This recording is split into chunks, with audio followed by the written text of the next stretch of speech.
নমস্কার বন্ধুরা, আশা করি সবাই খুব ভালো আছো। আজ দেখো আমি আরেকটা রেসিপি নিয়ে চলে এসেছি।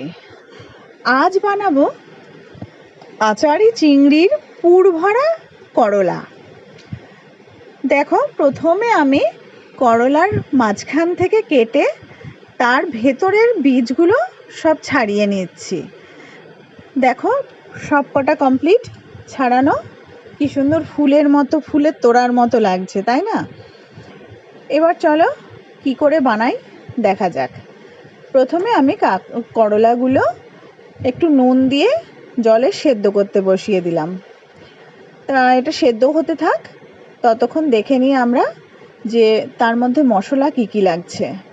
আমি এখানে নিয়েছি 5-6টা শুকনো লঙ্কা, আর হাফ চামচেরও কম মেথি, হাফ চামচ নিয়েছি জোয়ান, হাফ চামচ কালো জিরে, আর নিয়েছি বড় চামচের 1 চামচ সর্ষে, কালো সর্ষে নিয়েছি, 1 চামচ ধনে, 1 চামচ জিরে, আর 1.5 চামচের মতো মৌরি।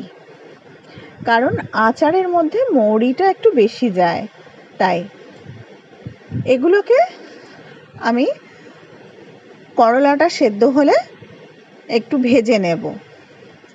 দেখো, করলাগুলোও সেদ্ধ হয়ে গেছে। এবার এটা নামিয়ে আমি জলটা ছেঁকে নিলাম।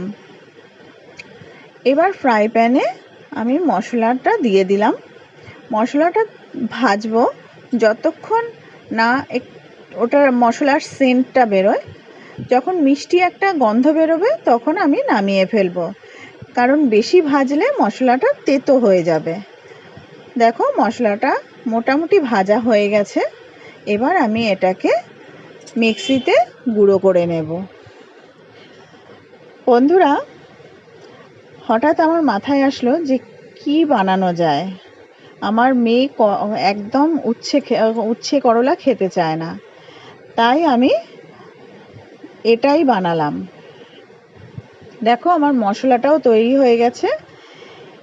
এবার চলো চিংড়ি মাছটাকে আমি মিক্সিতে দিয়ে একটু পেস্ট করে নিই। কিন্তু চিংড়ি মাছটা খুব একটা পেস্ট করব না, মানে একদম মিহি করে পেস্ট করব না, একটু দানা দানা যাতে থাকে, মানে গোটা গোটা যাতে থাকে, সেরকমভাবে পেস্ট করে নিলাম। এবার আমি কাঁচা একটা আম খোসা সমেত ঘষে নিয়েছি, অর্ধেকের বেশিটাই ঘষে নিয়েছি। দেখো, এবার নারকেল কোড়াটাকে আমি একটু মিক্সিতে দিয়ে পেস্ট করে নিই। তারপর ফ্রাই প্যানে তেল দিয়ে, সর্ষে তেলে রান্নাটা পুরো সর্ষে তেলেই করেছি।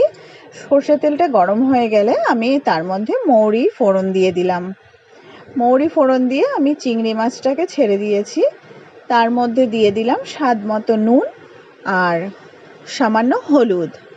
এবার চিংড়ি মাছটাকে আমি ভালো করে একটু নেড়ে নিলাম। নেড়ে নেওয়ার পরে তার মধ্যে আমি একে একে সব দিয়ে দিচ্ছি।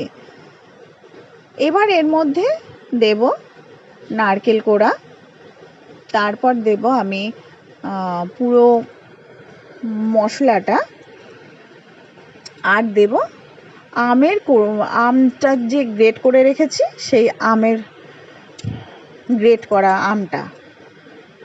তারপর ভালো করে এটাকে কষাতে হবে। আর দেব সামান্য চিনি, 1 চামচ,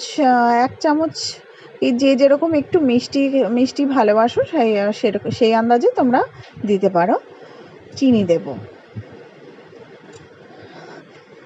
এবার দেখো, চিনিটা দিয়ে দিলাম, প্রায় কষানোটাও হয়ে গেছে। এটাকে নামিয়ে একটু ঠান্ডা করতে দিতে হবে। বন্ধুরা, আমার ভিডিও যদি ভালো লেগে থাকে প্লিজ কমেন্ট করো, সাবস্ক্রাইব করো আর লাইক করো। আর আমার রান্নাগুলো কেমন লাগে একটু জানিও প্লিজ। এবার ঠান্ডা করে আমি করলার ভেতরে পুরটাকে ভরে দিচ্ছি, মানে ভালো করে পুরগুলোকে ভরে দিচ্ছি। এবার এক এক করে সব করলায় আমি পুর ভরে নিচ্ছি। পুর ভরে তারপর এগুলোকে তেলে ভাজতে হবে আবার।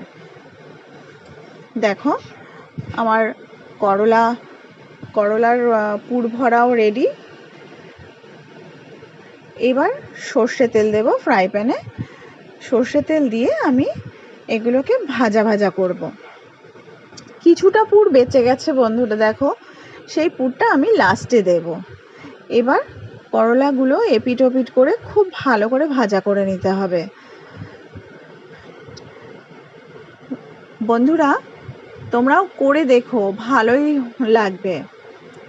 কারণ এটা মানে আমি করেই আমার ঘরের লোককে দিয়েছি খেতে, তবে তাদের এতটাই ভালো লেগেছে আরেক দিন করার কথা মাথায় এসেছে যে আরেক দিন করে দেব।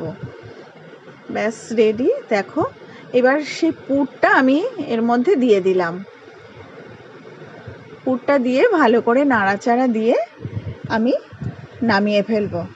হয়ে গেছে আমার করলার আচারি চিংড়ির পুর ভরা করলা তৈরি। দেখো তৈরি আমার চিংড়ি মাছের পুর ভরা আচারি করলা। বন্ধুরা এটার সেন্টটা কিন্তু পুরো আচারের মতনই আসছে।